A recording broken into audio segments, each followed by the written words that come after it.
Boa noite. O Tribunal Sul-Africano de Captain Park negou hoje libertar Manuel Chang mediante pagamento de caução. A juíza entende que o Chang não convenceu a justiça que merece estar em liberdade, pois prevalece grande risco de fuga a Moçambique e o ex-ministro das Finanças fez de tudo para ocultar informações sobre as suas contas bancárias. Os advogados vão recorrer da decisão.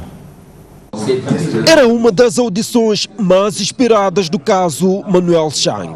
A partir desta sexta-feira, começaram também a vigorar novas regras de acesso à sala de sessões. A entrada da imprensa é feita mediante apresentação de cartão de trabalho e tanto os jornalistas como familiares, corpo diplomático e demais interessados devem ter fitas nos pulsos.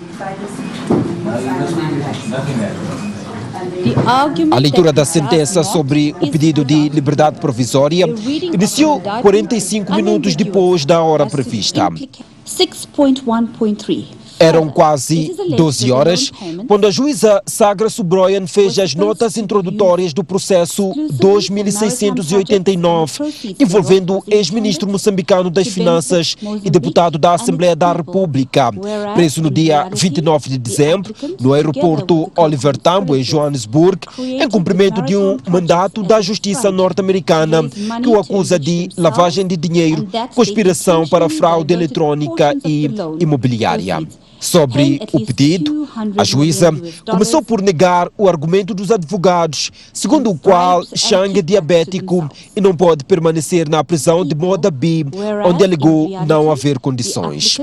Para a justiça, há 5 condições que foram testemunhadas ao longo das audições. Em relação à proposta de fixar residência em Malilan, província de Mpumalanga, para estar próximo da família em Moçambique, Subroyan disse que a justiça entende que há preocupação da família, mas Chang não tem filhos menores.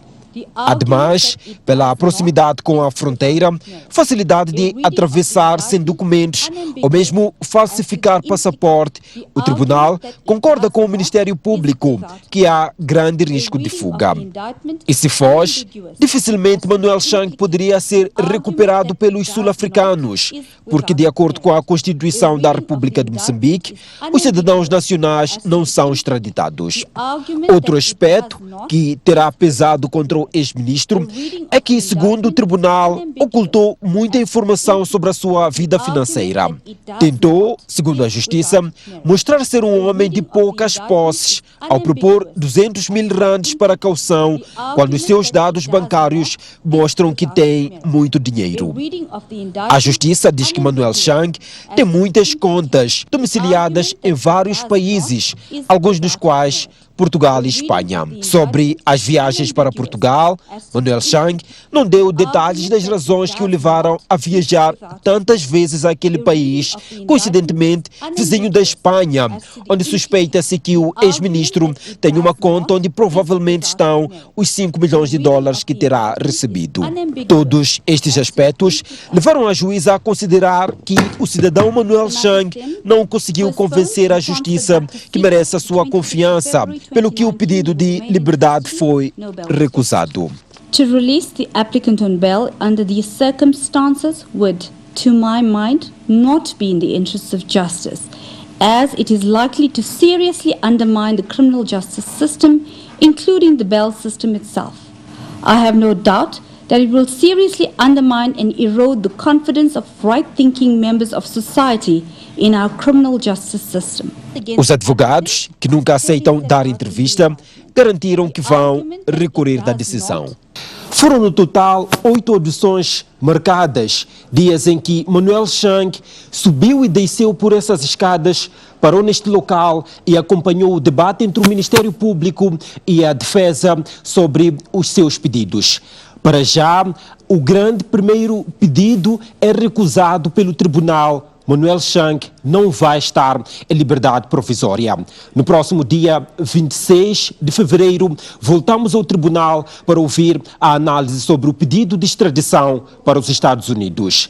Imagens de Pedro Amba, Antônio Tiwa, STV. A Embaixada de Moçambique, na África do Sul, diz que a sonegação de informação financeira por parte de Manuel Chang pode ter sido um dos fatores que mais influenciaram para a recusa do pedido de liberdade condicional. A sociedade civil diz que esta era uma decisão que já se previa. Há um aspecto que parece ter pesado para o indeferimento do seu pedido. Considera a juíza que não houve, por parte do arguido, uma cooperação com a justiça no que toca à revelação de todas as suas contas que tem pelo mundo fora. E esta e outras questões fizeram com que a juíza considerasse que o arguido continua a ser um risco iminente de fuga e que não está e não deve merecer a confiança da justiça sul-africana. E quem reforçou a sua confiança na justiça sul-africana são os moçambicanos residentes na África do Sul e que esta sexta-feira mais uma vez estiveram no tribunal de Kempton Park empunhando dísticos de apelo à não libertação do ex-ministro moçambicano. O seu desejo acabou no fim por ser concretizado. Pelo menos foi exemplo para toda a comunidade, em particular a SADC, para poder entender que a justiça não está simplesmente nas mãos dos políticos, mas sim porque a justiça está para se cumprir, não é? Agora, de verdade, estamos felizes, embora sabemos que, na verdade, eles não vão ficar com as mãos cruzadas, eles irão apelar, mas, por enquanto, até agora, nós estamos felizes. Jornalistas e sociedade civil moçambicana dizem que uma decisão negativa já era expectável. Eu acho que já era esperada uma deliberação como esta que é negada a caução ao arguido Manuel Chang. Isto porque, segundo a juíza, muita informação foi sonegada, não foi apresentada ao tribunal. Nós estamos felizes com o curso dos factos até aqui. Pensamos que a decisão do tribunal de negar a caução, a liberdade mediante caução é fundamental, mas também foi importante ouvir os fundamentos que o tribunal trouxe. O consulado moçambicano na África do Sul informou ainda que o pedido de extradição de Moçambique já se encontra no Ministério da Justiça e em breve poderá chegar ao tribunal. 5 arguidos do processo que investiga as dívidas ocultas foram detidos na tarde de ontem em Maputo. Um dos detidos é o antigo diretor-geral da Secreta Moçambicana. A Justiça moçambicana iniciou esta quinta-feira com as detenções dos arguidos indiciados de envolvimento no caso das dívidas ocultas. Na primeira leva, o Ministério Público promoveu a detenção de 5 arguidos, nomeadamente Gregório Leão, à data dos fatos, diretor-geral do Serviço de Informação e Segurança do Estado, SIS, Antônio do Rosário, na altura diretor nacional de Inteligência Econômica do SIS e mais tarde presidente dos Conselhos de Administração das Empresas Proíndicos, Ematum Imam, Inês Moyan, à época secretária particular do Presidente da República, Armando Guebuza, Teófilo Nhangumel, na altura sem ligação profissional com o Estado, e Bruno Tendani Langa, sócio de Armando Ndambi Guebuza, filho do antigo estadista moçambicano.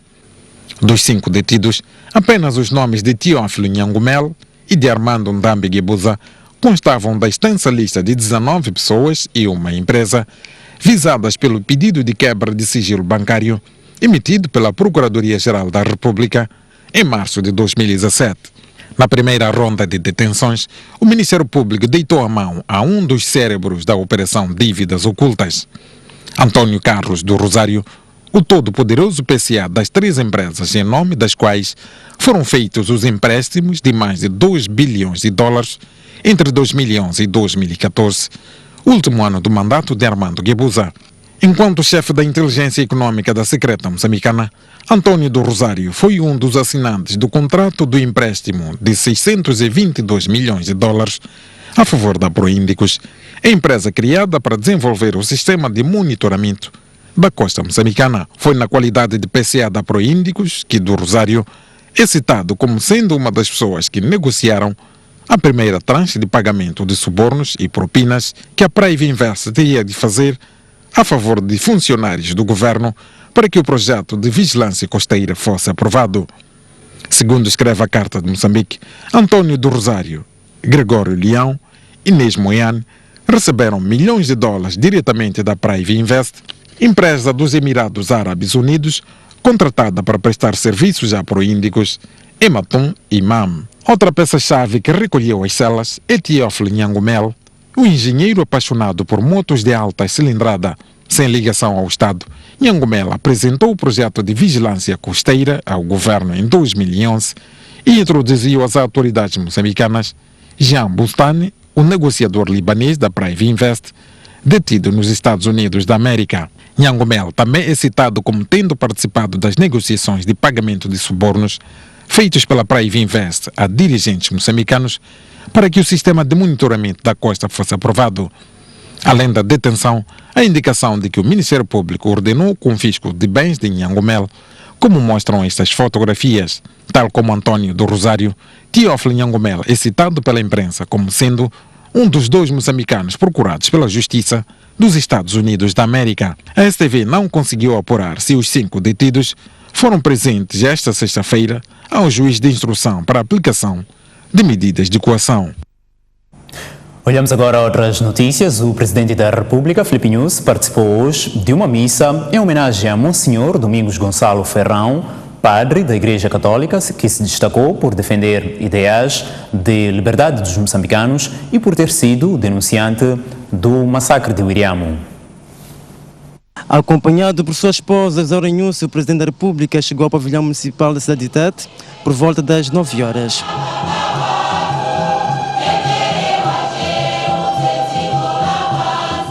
No local, alguns ministros e vice-ministros, membros do governo provincial, religiosos e crentes. Durante a missa de homenagem ao padre Domingos Gonçalo Ferrão, a Igreja Católica recordou alguns de seus feitos.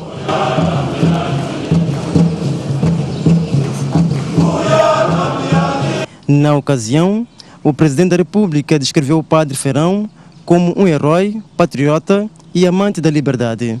Ao homenagearmos o Monsenhor Ferrão, recordamos aqui o primeiro sacerdote moçambicano nascido nesta província, mas celebramos, acima de tudo, a vida de um homem de qualidades ímpares, um verdadeiro patriota, que nas suas diferentes facetas sempre se esmerou, dando o melhor de si a quem estivesse à sua volta. Outra mensagem que aqui colhemos, que saudamos: o Monsenhor Ferrão não foi daqueles que, uma vez realizada a sua missão, quis cobrar ao povo aquilo que ele fez. Por isso mesmo que algumas ofertas que lhe sugeriram mais tarde, declinou. Filipe Nyusi exortou os presentes para que se espelhem nos ideais do homenageado. Estamos cientes de que o exemplo da vida do Monsenhor Domingos Gonçalo Ferrão serviu de modelo para muitos cidadãos de que esse legado persiste até hoje pelo seu valor e importância. Para homenagear o padre Ferrão, foi na ocasião publicada a obra Frente de Tete, no contexto da luta de libertação nacional e da África Austral, de autoria do escritor Renato Matussi. Durante as entrevistas de pesquisa que fui realizando, as leituras que fui fazendo e as conversas ocasionais que fui tendo, cristalizei importantes nervuras da vida do Monsenhor Ferrão e, no processo, sedimentou-se a minha admiração pela sua obra social e política. Ele destaca-se como um grande cultor da sua língua, Chinyungwe. Se preocupar com o seu povo, com o povo moçambicano, o Monsenhor Domingos Ferrão consciencializou vários jovens sobre os objetivos da Frente de Libertação de Moçambique, os objetivos nacionalistas e objetivos patrióticos. Enviou os jovens para a Frente de Libertação de Moçambique e estava em contato direto com a guerrilha, conforme acabamos de ouvir neste tarde. Recorde-se que o padre Domingos Gonçalo Ferrão, por sinal tio da primeira-dama Isaura Nyusi, nasceu em Motize em 1937. Devido ao seu apoio a Frelimo e à causa da independência, chegou a ser detido pelo regime colonial. Foi o autor do relatório do massacre de Wiriamo, um documento que mostrou à comunidade internacional a brutalidade do regime colonial e que contribuiu para o aumento dos apoios para a libertação de Moçambique. Ainda hoje, o presidente da República inaugurou um novo centro de saúde no povoado de Wiriamo, distrito de Xangara, em Tete. A unidade sanitária irá reduzir o drama da população que chegava a percorrer 20 quilômetros para ter acesso à assistência médica. No prosseguimento da sua visita à província de Tete, o chefe de Estado, Filipe Nyusi, visitou o distrito de Xangara, onde inaugurou o centro de saúde de Wiriamo, na localidade de Muxenga. Na ocasião, a população agradeceu a iniciativa. Agradecemos, pois, porque com este centro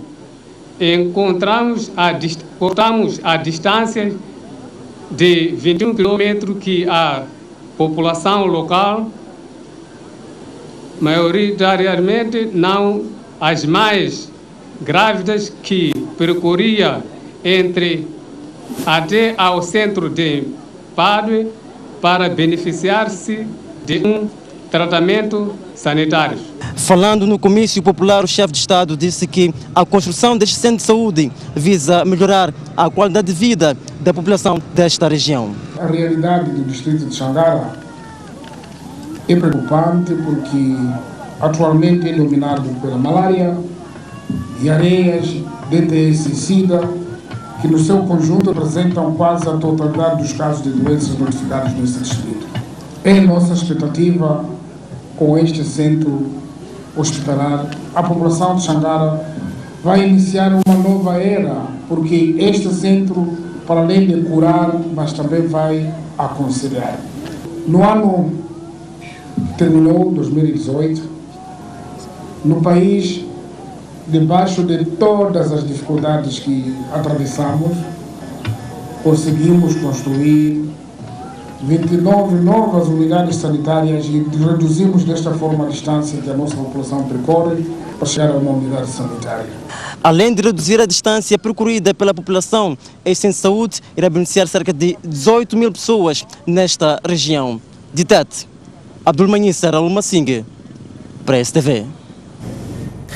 Quando vamos olhar a atualidade, as Brigadas Centrais da Frelimo, que prestam assistência às províncias, contam com novos chefes desde quarta-feira desta semana. Alguns chefes das Brigadas Centrais foram movimentados de uma província para outra e outros foram nomeados pela primeira vez. Com a decisão da Comissão Política, as Brigadas Centrais passam a ser dirigidas pelas seguintes figuras: Cidade de Maputo, Esperança Bias e Bruno Morgado. Província de Maputo, Carmelita Namachlua, Gaza, Conceita Sortani e Arlindo Chilundo. Inhambane, Alcinda de Abreu e Shaquila Bubacar. Sofala, Sérgio Panti e Selmira da Silva. Manica, Felipe Paunde e Leonor das Neves. Tete, Luísa Diogo e Eduardo Mariano Abdullah. Zambésia, Basílio Monteiro. Nampula, Margarida Talapa e Carlos Mesquita. Cabo Delgado, Eduardo Mulembwe e Cidália Chauki. Niassa, Airis Ali e Atanásio Ntumuki. Da nova lista dos chefes das Brigadas Centrais, Carmelita Namachlua e Luísa Diogo são os únicos nomes que não fazem parte da Comissão Política da Frelimo. Alberto Chipande, Enéas Comis, Verônica Macamo, Raimundo Pachinuapa, Manuel Tomé, Tomás Salomão, Ana Rita Citoli, Carlos Agostinho do Rosário e Nilete Mondlane são os membros da Comissão Política que já não constam da lista dos chefes das Brigadas Centrais. Ainda na reunião de quarta-feira, a Comissão Política da Frelimo criou o Gabinete Central de Preparação das Eleições, dirigido pelo secretário-geral do partido, Roque Silva. Já Celso Correia, membro do Comitê Central e ministro da Terra, Ambiente e Desenvolvimento Rural, foi indicado diretor da campanha da Frelimo para as eleições presidenciais, legislativas e provinciais de 15 de outubro. Manuel Tomé, que liderava a Brigada Central da Zambésia, passa a chefiar a mobilização e comunicação, tendo como adjunto Caifadine Manassi, porta-voz do partido. A STV confirmou de fontes seguras que houve mais uma detenção de um dos arguidos no caso das dívidas ocultas. ele de sobrenome Namborete. Continuamos a olhar a atualidade. 11 instruendos feridos da escola de sargentos de Metuxira, no distrito de Nhamatanda, em Sofala, ficaram feridos no decurso de uma ação de instrução. As vítimas foram todas evacuadas ao hospital, sendo que 9 tiveram alta e 2 continuam internados a receberem cuidados médicos. Esta é uma das vítimas que ficou ferida na noite de ontem para hoje durante os treinos militares que incluíam preparação física e ação de combate. Ela não se lembra com clareza como o fato que culminou com seu ferimento dos colegas ocorreram. Cacilda Sus é o nome dela. Mesmo acometida de dores e no leito hospitalar, Cacilda aceitou gentilmente contar aquilo que ainda lembra. Eu não sei como é que foi. Foi uma falha técnica, na qual houve um despiste de... Eu não sei dizer exatamente o que é. Só os instrutores é que podem falar concretamente o que são. Só que estávamos a marchar 2 filas. Eu acho que já eram por aí meia-noite. Estávamos cansados, saturados também. Eu só senti aqui, bateu-me aqui. Quando eu ia me atirar na mata de novo, na testa. Então, não desmaiei, mas acho que fiquei desnorteada. Fiquei fora de mim. Ali prestaram-nos socorros. Ouvi dizer que somos muitos. Acho que tem um colega aqui. Ele também sofreu sendo instrutor. Esta é uma outra vítima do incidente que está igualmente internada no Hospital Central da Beira. A direção clínica deste hospital garantiu que os instrumentos que tiveram alta foram feridos sem gravidade e que os 2 internados estão num estado estável. Eram lesões ligeiras, escoriações, pequenas escoriações, que só mereceram atenção naquele momento e, bom, prontos, vamos seguir eles em ambulatório. Mas 2 estão internados neste momento na cirurgia por cortes mais profundos e a senhora que estava com um traumatismo crânioencefálico moderado, mas também estão estáveis todos. O hospital indicou ainda que os 2 feridos poderão receber alta dentro de uma semana. Da Beira voltamos à capital, um problema antigo, mas com solução que tarda a chegar. A chuva que vem caindo nestes últimos dias vem mais uma vez mostrar o drama vivido por famílias nas zonas periféricas da cidade de Maputo devido a problemas de saneamento. As câmaras da STV flagram situações de saneamento público degradado em bairros periféricos da cidade de Maputo após 3 dias de chuva. Chama-se Americano Massing, pai de 2 filhos e vive no bairro Ferroviário há sensivelmente 7 anos. Americano conta que viu a casa deixada pelos seus avós, destruída pelo município, e teve que transformar uma casa de banho em quarto. Não abandona o local porque não tem para onde ir. Aqui, mamãe, aqui estou para Sarmalo. Por exemplo, aqueles outros que passou daqui por o xixi, de que aqui é para ser destruído, todas essas zonas, todo esse lado, tem que sair. Nós perguntamos, saímos para onde? Porque não tem outro sítio. Quem também vive no bairro Ferroviário em condições precárias de saneamento é Johanny Albino. É estufador há 10 anos e encontramo-lo a recolher aquilo que chama de seu autossustento. Até aí, tudo bem. O problema é que tem de passar por um riacho deixado pelas chuvas para chegar a casa. A nossa vida, quando está na época chuvosa, não tem sido fácil a transitabilidade, principalmente para nós que exercemos as nossas atividades numa via pública. Aqui nesse lugar, do jeito como vê, né? Nesse lugar tem enchido de água quando chove e isso dificulta muito mais a nossa transitabilidade para tirarmos o que é a base do nosso sustento. Já no bairro Lene, concretamente no quarteirão 46, a situação de deficiente saneamento do meio repete-se. Atália Paulo e Cristina Machiana, ambas vendedeiras, dizem que toda vez que chove passam mal. Atália revela que teve de abandonar a sua casa e arrendar uma outra por temer males resultantes das chuvas. É água, não sei, estou a arrendar com meu marido não trabalha, só eu estou a vender para pagar a renda da casa.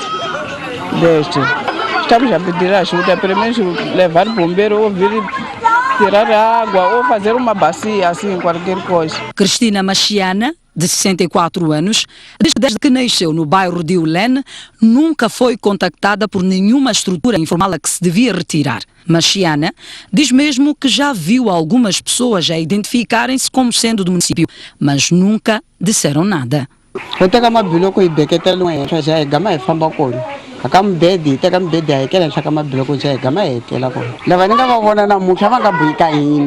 Ni secretário de Baranhima lá, como sempre acha só quando ele lá mata banho, ava comer que vai chamar no matevinha vai ter lugar. Os bairros Ferroviário e Ulene, na cidade de Maputo, são apenas dois exemplos de locais onde toda vez que chove o saneamento público é colocado à prova. Aliás, este é um dos problemas que o recém-empossado edil de Maputo, Enéas Comiche, prometeu resolver. E com o drama das chuvas, olhamos a nossa primeira pausa. Não nos perca de vista. Voltamos dentro de poucos instantes.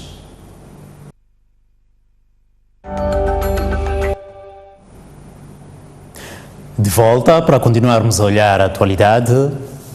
Portugal quer ajudar jovens agricultores moçambicanos a modernizar o setor agrícola. O antigo governante português, Paulo Portas, destaca as excelentes relações entre os dois países como um fator determinante.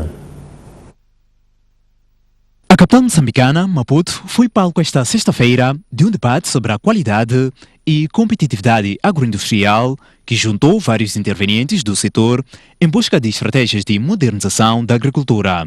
A de Portugal veio a experiência bem-sucedida de uma associação de jovens agricultores que revitalizaram o setor agrário daquele país europeu.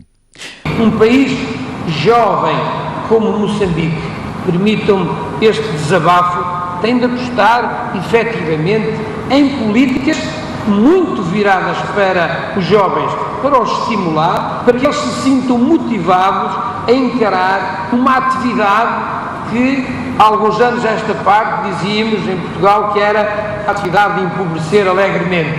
Bom, temos de inverter este ciclo e vocês têm também de fazer este trabalho. A embaixadora de Portugal em Moçambique, Maria Amélia Paiva, defendeu a necessidade de se apostar na capacitação de jovens agricultores moçambicanos. Capacitar os agentes do setor, estando nesta fase a JAP a aguardar alguma reação dos competentes organismos moçambicanos e de algumas ONGs que serão também parceiras neste projeto. Por último, o programa de estágios, uma área fundamental. Os estágios serão realizados em explorações modelo portuguesas, com a duração de até 2 meses, visando a aquisição de conhecimentos in loco e posterior investimento a realizar em Moçambique pelo jovem agricultor moçambicano ou em conjunto com a empresa que será a acolhedora do estágio e do estagiário. Já o académico Salim Valá, reconhecendo os desafios do setor, apontou a sua modernização como uma saída. Para países com uma estrutura econômica como Moçambique, modernizar a agricultura e torná-la mais competitiva é um caminho para o desenvolvimento econômico, é um caminho seguro.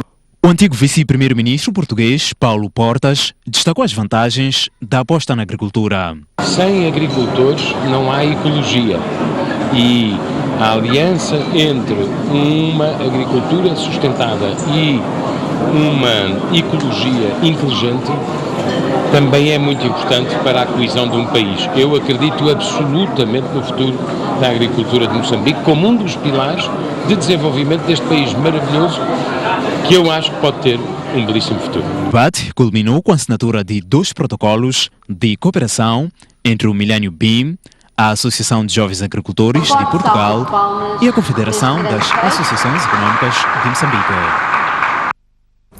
O antigo vice-ministro português e atual comentador da TVI está de visita de trabalho a Maputo. Em entrevista à STV, Paulo Portas elogiou a parceria entre o Grupo Soico e a TVI. A STV estreou na última segunda-feira o comentário semanal de Paulo Portas, denominado Global Portas. Em entrevista exclusiva à STV esta sexta-feira em Maputo, Paulo Portas disse estar ansioso em ver o programa a partir de Maputo. Fiquei muito contente que haja esta parceria da STV, que tem uma grande liderança em Moçambique, com a TVI, que tem, como sabem, uma posição muito forte na televisão em Portugal.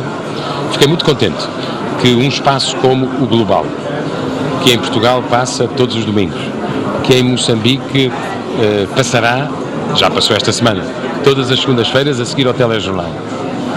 E que isso tenha acontecido com um dos grupos mais modernos de Moçambique. Tenho imensa admiração pelo Daniel David e tenho uma grande e fundada esperança em Moçambique. Tenho ligações muito antigas a este país, acredito imenso no seu desenvolvimento. O Global tenta explicar um mundo complexo e que às vezes as pessoas têm dificuldade em entender o que acontece. E eu procuro dar informação e chaves de leitura para as pessoas, por elas próprias, poderem chegar às suas conclusões e fazerem as suas interpretações. O programa tem corrido francamente bem do ponto de vista de resultados.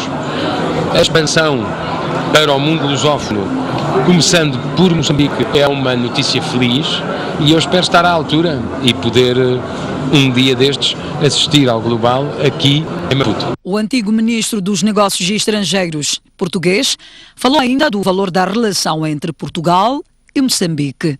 Os portugueses conhecem bem Moçambique e os moçambicanos conhecem bem os portugueses e, portanto, eu acho que na era da globalização, com a independência adquirida, com o futuro que Moçambique pode ter, só se não fôssemos inteligentes é que não teríamos boas relações e teremos com certeza. O governador da província de Sofala defende o desenvolvimento da cooperação entre os setores público e privado que operam dentro e fora do recinto portuário da Beira, de forma a tornar a infraestrutura cada vez mais competitiva. O governador da província de Sofala, Alberto Mondlane, esteve a visitar nos últimos 3 dias as instalações do Porto da Beira a fim de se inteirar de perto das atividades desenvolvidas dia a dia nesta infraestrutura. Mondlane afirmou no final da visita que ficou impressionado com os esforços empreendidos pelas diferentes empresas públicas e privadas que aqui operam. Contudo, defendeu o desenvolvimento permanente de sinergias entre as referidas empresas no sentido de desembaraço do ser cada vez mais flexível. Eu estou convencido que as soluções estão mesmo conosco aqui. Tanto mais que já há projetos em curso de criação de infraestruturas e também de formação de pessoal para poder realizar esse trabalho. Portanto, estamos muito otimistas que o Porto da Beira há de ser realmente aquele porto que vai servir os moçambicanos, mas também os nossos irmãos de Interland, mas vão servir com a maior eficácia possível. Refira-se que o setor das alfândegas a nível central já acionou medidas que visam melhorar os desembaraços aduaneiros em todo o país. Estamos a falar mais do aspecto do tempo de trabalho útil que as alfândegas devem desenvolver. Em muitos sítios onde passamos, pede-se que as alfândegas trabalhem 24 sobre 24 horas, como acontece com outros serviços aqui prestados. E ouvimos hoje que essa decisão já foi tomada. O que falta são aspectos, digamos, de logística e de organização interna, que eu quero admitir que, uma vez tomada a decisão, não há mais nada senão implementar as decisões. A China ofereceu diverso material de uso policial ao Ministério do Interior. A oferta foi entregue hoje em Maputo pelo embaixador daquele país, em Moçambique, ao Ministro do Interior, Basílio Monteiro. O material doado pela China é constituído por tecidos para uniforme policial e equipamento informático como computadores, impressoras, scanners, entre outros. Este é o segundo pacote deste material doado pela China nos últimos meses. Esta fotografia que mostra o sentimento amistoso do povo chinês para o povo moçambicano. Irmandade e solidariedade entre duas instituições de segurança pública. E também mais um resultado da cooperação na área da segurança entre os dois países. Basílio Monteiro, ministro do Interior, agradeceu o gesto chinês e disse que contribui para tornar a polícia mais equipada para levar a cabo a sua missão de garantir a ordem e a tranquilidade pública. O significativo lote de tecido doado pela República Popular da China representa uma importante contribuição aos esforços do nosso governo no sentido de melhorar continuamente o traje da nossa polícia e as condições de trabalho da corporação. O donativo chinês está orçado em cerca de 2.500.000 dólares. Cidadãos portadores de HIV-Sida e tuberculose poderão beneficiar de uma assistência jurídica. O programa enquadra-se no memorando de entendimento assinado hoje pelo IPAS e pelo Centro de Colaboração em Saúde. De acordo com dados divulgados no ano passado pelo Conselho Nacional de HIV-Sida, mais de 2 milhões de moçambicanos são seropositivos. Destes, mais de 68 mil são crianças e pouco mais de 1,9 milhão adultos. Entretanto, ainda é reduzido o número de pessoas que aderem ao tratamento e outros chegam mesmo a desistir por falta de conhecimento ou mesmo por estigmatização. Foi neste âmbito que o Instituto de Assistência Jurídica e Judiciária rubricou esta sexta-feira um memorando de entendimento com o Centro de Colaboração em Saúde como forma de expandir conhecimentos sobre a doença e assegurar assistência jurídica a esta camada da sociedade. É claro que a aderência é boa, mas ela precisa ser melhorada. Portanto, este memorando que a gente assina hoje é para que o PAS nos possa ajudar a manter a retenção dos doentes que já iniciaram o tratamento. Ainda é um grande desafio. Nós temos estado a trabalhar com várias instituições, incluindo com as organizações comunitárias de base. Mas é claro que o foco principal tem que ser ao nível da unidade sanitária, a qualidade do serviço que a gente presta à unidade sanitária. Quando esta qualidade não é muito boa, então nós temos que ter estratégias alternativas, como fazer buscas aos doentes. Portanto, estamos a fazer esse esforço de colaborar com várias instituições para apoiar os doentes a voltarem às unidades sanitárias, manterem o tratamento, mas também nós, como profissionais de saúde, vamos continuar a fazer esforço para melhorar cada vez mais a qualidade do atendimento ao doente. E o Instituto de Assistência Jurídica e Judiciária já tem uma estratégia bem definida para a materialização do memorando. Também iremos trabalhar nas comunidades, com as comunidades, neste caso, com ações de educação cívica e jurídica, para que os direitos da pessoa vivendo com HIV-Sida sejam protegidos. Porque são direitos fundamentais e nós vamos incidir esta nossa ação para que esta ação junto às comunidades seja efetiva. No mesmo evento, fez o lançamento da segunda fase do programa de estágio do IPAS, que vai abranger mais de 100 advogados estagiários vindos da Ordem dos Advogados. Olhamos agora a atualidade internacional. Cerca de 50 mineiros podem estar mortos após o rompimento de uma barragem que inundou 2 minas de ouro na noite de terça-feira. Quanto mais os dias passam, menos é a esperança da equipa do resgate encontrar vida nas 2 minas de ouro que ficaram inundadas na noite de terça-feira após o rompimento de uma barragem. As 2 minas contêm 3 poços com profundidade de 230 metros e túneis com cerca de 30 metros. Estima-se que haja pelo menos 50 mineiros legais soterrados, de acordo com o jornal Herald. Os bombeiros continuam a usar bombas para drenar a água e tentar recuperar os corpos. A crise econômica no Zimbábue tem levado muitas pessoas à mineração ilegal. No ano passado, os mineiros legais obtiveram mais de metade de 30 toneladas de ouro que o país produziu. Da tragédia no Zimbábue, vamos a Portugal, onde funcionários públicos decidiram entrar em greve geral, exigindo o aumento de salário que está congelado há 10 anos. Esta sexta-feira, Portugal vive aquilo que os sindicatos apontam como uma das maiores greves dos últimos tempos na função pública. As paralisações já começaram, embora com uma fraca adesão, para já apenas com a Federação dos Sindicatos da Administração, mas na sexta devem parar vários serviços por todo o país. A principal reivindicação é a de aumentos salariais que estão congelados há 10 anos. O governo diz que aceita descongelar as carreiras, mas isso só pode ser feito no próximo ano. A base remuneratória da função pública sobe este ano dos 580 para os 635 euros, mas não há aumento generalizado que atinja todos os funcionários públicos. Esta greve junta-se à dos enfermeiros, que tem sido uma das maiores dores de cabeça para o governo de António Costa. Olhamos a mais uma curta pausa, mas antes a previsão de tempo para amanhã, sábado, e começamos pela zona sul do país. Maputo poderá acordar com uma mínima de 23 graus centígrados e uma máxima de 31 graus centígrados. Xaixai, 24 de mínima, 29 de máxima. Inhambane, a mínima prevista é de 24 e a máxima de 29 graus centígrados. E já na zona centro do país, 25 de mínima para Beira e 30 de máxima. Chimoio, 20 de mínima, 28 de máxima. A mínima prevista pela Climane é de 26 graus centígrados e uma máxima de 36 graus centígrados. Tete, mínima 23 e máxima 33. Já na zona norte do país, 24 de mínima para Nampula, 35 de máxima. Pemba, 25 de mínima e 32 de máxima. Lixinga, a mínima prevista é de 17 graus centígrados e a máxima de 28 graus centígrados. Até já.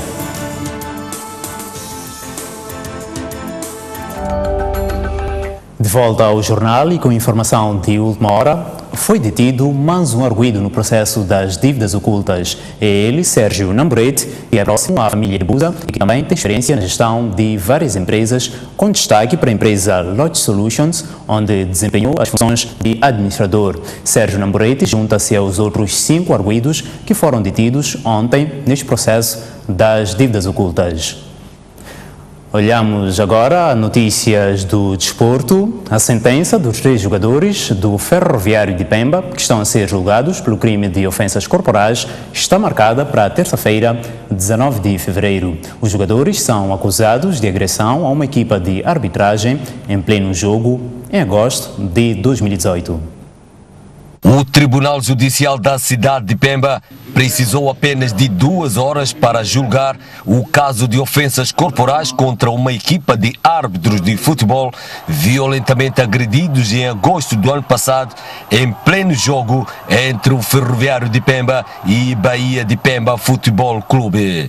Dos 3 jogadores acusados no processo, todos do clube ferroviário, apenas um compareceu ao julgamento. Na presença de um dos árbitros supostamente agredidos e do presidente do seu clube, o arguido confirmou a sua presença no local do crime. No entanto, jurou a sua inocência. Todos que estão no local desse arguido foram atrás dele. Começaram a buscar, tentar pegar, para perguntar o que foi, por que acelerou o bolo, se aquele não era bolo. Quando foram atrás dele, por eu e os colegas meus começaram a entender. Eu fui estar lá, no meio dessa decisão, todo mundo.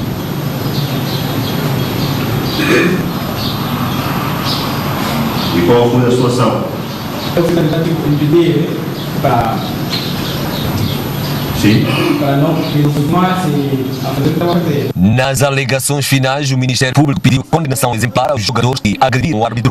No entanto, a defesa pediu a absolvição de todos os arguidos por falta de provas materiais do seu envolvimento no crime. Estando evidente que cometeram o crime, para o Ministério Público não resta dúvida, senão serem responsabilizados pelas suas condutas e forma também de dar exemplo aos outros jogadores.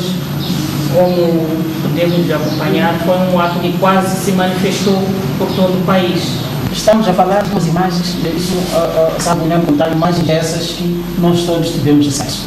Mas dificilmente é ter acesso da identidade de cada indivíduo que teria cometido este ato. Os outros 2 jogadores que não compareceram ao tribunal foram julgados à revelia e só serão procurados pela justiça caso sejam condenados durante a sentença marcada para o próximo dia 19 de fevereiro. Luís Mixone diz que pretende relançar a sua carreira na União Desportiva de Songo após uma passagem discreta pelo futebol sul-africano. Brilhou na temporada 2016, marcando golos para todos os gostos e feitios. Maravilhou os adeptos do futebol moçambicano com exibições de grande nível e despertou a atenção do Mamelodi Sundowns da África do Sul, clube para o qual se transferiu. Não teve espaço, tendo depois sido emprestado ao Chippa United, também do primeiro escalão, e depois ao Royal Eagles, da segunda divisão, mas não chegou a ser uma boa experiência. Eu sei que trabalhei, sempre estava à altura de jogar, mas não era opção e decidi voltar. O futuro é agora. A Pérola da União Desportiva do Songo aponta para exibições de grande nível para relançar a sua carreira. A União é um grande clube, eu acredito que muitos assistem. É um clube que é bicampeão, que joga competições africanas e posso voltar a jogar uma competição que posso jogar uma competição africana que outro clube pode me ver. O craque não tem dúvidas de que há qualidade suficiente no grupo de trabalho para que a União Desportiva do Songo volte a fazer brilharete. Não, estamos aqui a trabalhar, a preparar para o jogo. É esperar o bom, o melhor de Luís, ajudar a equipa. Já sabem que eu não sou novo na equipa, já me enquadrei bem e estamos aqui a trabalhar para poder ganhar o jogo do domingo.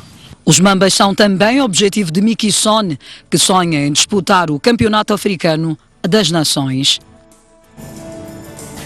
E com o regresso de Mickey Son, a União Desportiva de Songo, marcamos o ponto final, a presente edição do Jornal da Noite. Nós regressamos amanhã quando forem 19h55 e até lá, com noção de boa noite.